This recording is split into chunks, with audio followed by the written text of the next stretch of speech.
Halo, selamat datang di Dwika Podcast. Saya Latisya. Kali ini saya akan berbicara tentang sediaan farmasi. Dan sekarang saya bersama narasumber dong tentunya. Yang biasanya nanya, sekarang gantian ditanya nih. Oke, jadi kali ini saya ditemani sama Kak Septika nih. Halo Sobat Farmasi. Jadi gimana kabarnya Kak Septika? Alhamdulillah kabar baik. Panggil Tika aja. Oke. Ngomong-ngomong, Kak Tika ini kan anak farmasi ya. Kalau boleh tahu dulu motivasinya buat terjun ke farmasi itu kenapa gitu? Jadi awalnya itu cuma iseng aja gitu. Sempat hampir putus asa juga. Sekolah farmasi karena memang bukan tujuan utama saya ya. Tapi semakin kesini ngerasa jadi hebat banget gitu.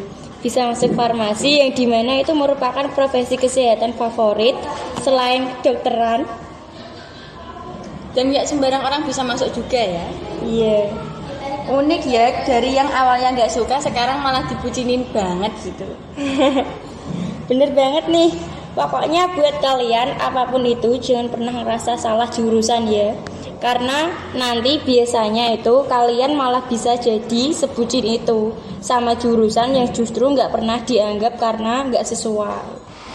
Oke, jadi intinya nikmati saja alurnya lah ya. Karena bahagia kan emang nggak harus dihawal, harus pahit dulu baru bisa manis gitu, kayak obat lah ya. Iya, setuju. Oke, sekarang kita lanjut ke farmasinya ya. Nah, jadi kalau membahas tentang sediaan farmasi sebelumnya, apa sih sediaan farmasi itu menurut Kak Tika sendiri? Jadi sediaan farmasi itu adalah obat, bahan obat, obat tradisional, dan kosmetika. Biasanya sih identik dengan bentuk obat-obatan. Itu bisa dibuat tablet, sirup, maupun bubuk yang dikemas dalam kapsul. Jadi bisa diartikan sebagai jenis obatnya ya berarti? Ya, betul sekali. Nah, untuk pelaku pembuatan sediaannya sendiri itu siapa sih? Pastinya sih apoteker ya. Oke, apoteker. Kalau dilihat ini sepertinya saya agak tertarik nih dengan kapsulnya. Nah, kapsul itu kan dalam bentuk serbuk yang dibungkus atau dimasukkan ke dalam apa ya namanya? Kayak cangkangnya lah ya istilahnya. Yeah. Jadi itu kira-kira cangkangnya itu aman gak sih buat si pasien itu sendiri gitu? Oke, jadi itu benar ya namanya cangkang. Cangkang kapsul itu ada dua, yaitu cangkang keras dan cangkang lunak. Cangkangnya sendiri itu terbuat dari gelatin atau agar-agar, di mana di dalam gelatinnya memiliki sekitar 98-99% kandungan protein atau asam amino seperti glisin.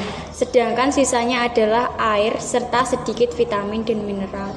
Jadi dapat dipastikan kalau aman untuk anak-anak ini. Oke, jadi aman ya, karena nggak mungkin juga sih bahan obat itu menggunakan zat yang nggak aman karena malah berbahaya ya.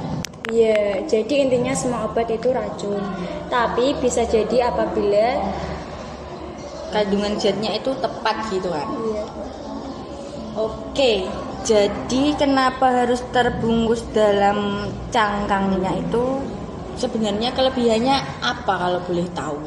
Kelebihannya adalah tidak berbau, hambar, dan mudah ditelan. Karena biasanya kalau dibikin puir kan pahit gitu ya. Biasanya pasien itu cenderung malas untuk meminum obatnya sendiri karena pahit. Puir itu kan pahit ya.